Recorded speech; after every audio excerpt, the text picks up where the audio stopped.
တကယ်ကဒီဖက်နှက်ကိုအရင်ဗီဒီယိုတွေလိုပဲပုံမှန်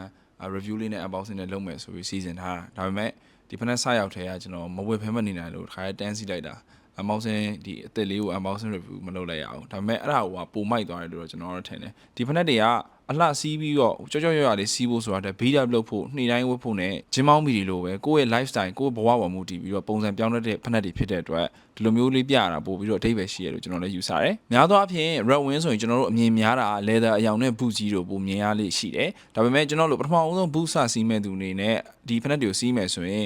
breaking လောက်ရတာဝဲရတာနည်းနည်းလေးခတ်နိုင်တာဖြစ်တဲ့အတွက်ကျွန်တော်ကတော့တို့ရဲ့နာမည်ကြီး mock toe ဖက်နှက် line နဲ့ရမှာဒီ Hawthorne Evelyn Rough Out leather နဲ့လုပ်ထားတဲ့ဒီဖက်နှက်လေးကိုဝယ်ပစ်ခဲ့တယ်။ Hawthorne Evelyn Rough Out leather ဆိုတာကသူကပုံမှန် nubuck တို့ suede တို့နဲ့ဆင်နေဆိုပေမဲ့သူကအဲ့နှစ်ခုကြားတဲ့ကဒီ cuff leather ကိုပြောင်းပြန်လှန်ပြီးတော့ပြန်လုပ်ထားတဲ့ဒီအသားနဲ့ပေါ့နော်ဖန်တီးထားတဲ့ဒီ material ဖြစ်တယ်ထူးခြားတဲ့အချက်ကသူက naturally တဘာဝအတိုင်း water repellent ဖြစ်တယ်လို့လည်းကျွန်တော်တို့သိရတယ်နောက်ထပ်တစ်ချက်ကကြောင့်ဒီ red wing ဖက်နှက်တွေကဖက်နှက်ရဲ့ boots လောကမှာဆိုရင်နာမည်ကြီးတဲ့တိစောက်ပုံဖြစ်တဲ့ Goodyear welded ဆိုတဲ့ဖက်နှက်နည်းပညာကိုသုံးထားတယ် Goodyear welded ဆိုတာကဖက်နှက်ရဲ့အပရဲ့ဖက်နှက် insole ရဲ့ဖက်နှက် midsole ရဲ့ကိုreinforce လုပ်ပေးတဲ့ဒါဖက်နှက်ချုပ်တဲ့နည်းပညာတစ်ခုလို့သိရတယ်ဒီလိုမျိုး red wing boots တွေမကဘဲနဲ့ dress shoe တွေဖြစ်တဲ့ဒီ Oxford shoe တို့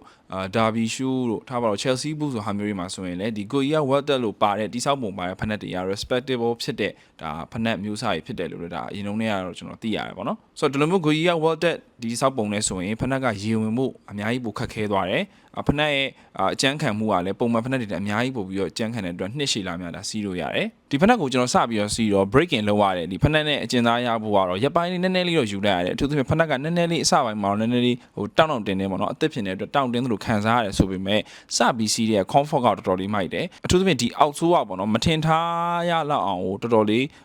comfortable ဖြစ်တယ်အထူးသဖြင့်ဒီဖက်နှက်ရဲ့အောက်ဆိုးဆိုရင်ဒါ traction track လို့ခေါ်တဲ့ red wing ရဲ့နာမည်ကြီးဒါအောက်ဆိုးနည်းပညာကိုသုံးထားတယ်ဒီ traction track ကကျွန်တော်တို့ဂျပန်တို့ဒါအမေရိကတို့ဒီ red wing ဆိုင်တွေရှိတဲ့ဆိုင်တွေမှာဆိုရင်ဒီအောက်ဆိုးကအချိန်ကြာလာတဲ့ဆိုင်လဲလို့ရတဲ့အထီကိုဒါသူတို့ service ကပေးတယ်တကယ်ကိုမိုက်တဲ့ဒါတိဆောက်ပုံနဲ့စောက်ထားတဲ့ဖက်နှက်ပေါ့နော်ဖက်နှက်အယောင်လေးကအခုဆိုဒါတော်တော်လေးဒါနည်းနည်းလေး dark ဖြစ်လာတယ်အယောင်ကပုံမှန်ထက်ရင့်လာတယ်ပေါ့နော်ကျွန်တော်စောက်ဝယ်တော့ honey base အယောင်လေးနည်းတောက်တောက်လေးနဲ့လင်းလင်းလေးဖြစ်တယ်အခုကတော့ဒါစီးရနှေတိုင်းနှီးပါးစီးဖြစ်တဲ့ဖက်နှက်ဖြစ်တဲ့အတွက်တော်တော်လေးရင့်လာတယ်ဖက်နှက်ကကျွန်တော်ဂျင်းမောင်းမီနဲ့အရန်တွေ့ရများတဲ့အတွက်ဖက်နှက်မှာဆိုတော့ဒါဂျင်းမောင်းမီရဲ့ stain လေးကိုမြင်ရတယ်ပေါ့နော်ဒီဖက်နှက်ကကျွန်တော်ခုစစီးကြတဲ့အခုချိန်ထိတစ်လကျော်2လအတွင်းမှာလုံးဝတန်ရှင်းမလုပ်ရသေးဘူးတကယ်တော့ဒီဖက်နှက်ကအ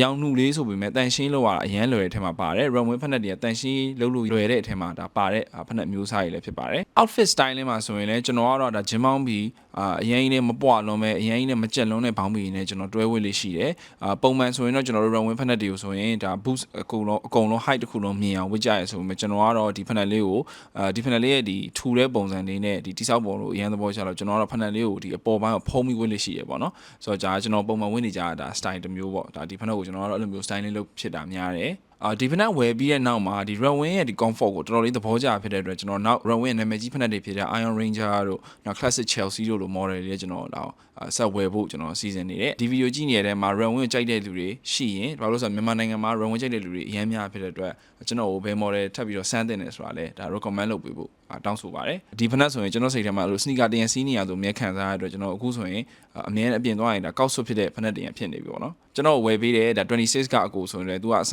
red wing ကိုသူမြင်လေးရှိရဲဆိုပေမဲ့ပေါ့နော်လေးတဲ့ထင်လို့သူသွားမဝယ်ဖြစ်တာပေါ့နော်ကျွန်တော်ဝယ်ပေးပါအောင်ပူစားသူသွားဝယ်အချိန်မှာသူကိုယ်တိုင်လည်းတကယ်ကြိုက်သွားတယ်ဒါဖက်နှက်ဖြစ်သွားတယ်လို့သိရတယ်ကျွန်တော်ဒါ26ကနေပြီးတော့မှာတာပါအခုကျွန်တော်လက်ထက်မှာကင်ထားတဲ့ဒီ83 model နဲ့ Sintu ဒီပုံစံကအရင်တော့ဂျပန် only ပဲရခဲ့ပါတယ်အခုကတော့ဒါတစ်ကမ္ဘာလုံးမှာဝယ်လို့ရတဲ့ model ဖြစ်နေပါပြီဆိုတော့ဖက်နှက်ကဈေးကတော့မြန်မာငွေ15သိန်းဝန်းကျင်မှာရှိရဆိုပေမဲ့ဒီဖက်နှက်တိဆောက်ပုံဒီဖက်နှက် material quality ဆိုတော့ဖက်နှက်ကတလားလားရှိနေအခုချိန်ကျလဲသားအသက်နံလေးကမှုေးနေတော့မယ်နောက်ဒီဖက်နှက်ကိုတစ်ခါစီးရင်တစ်သက်လုံးဝယ်လို့ရရဲ့တကယ်ဂျင်းမောင်းမီတွေလိုမျိုးဖက်နှက်တင်ဖြစ်တဲ့အတွက်15သိန်းကပေးရမတန်စရာဘာကြောင့်မှမရှိဘူးလို့ကျွန်တော်တို့ယူဆတယ်တန်ရှင်းလောက်ရတာလည်းလွယ်တာဖြစ်တဲ့အတွက်နောက်နေ့ကျရင်တန်ရှင်းဘယ်လိုလုပ်တယ်ဆိုတော့ကျွန်တော်တေချာလေးလုပ်ပြီးရင်လည်းအားလုံးပြန်ပြီးတော့ sharing ထပ်လုပ်ပေးခြင်းနဲ့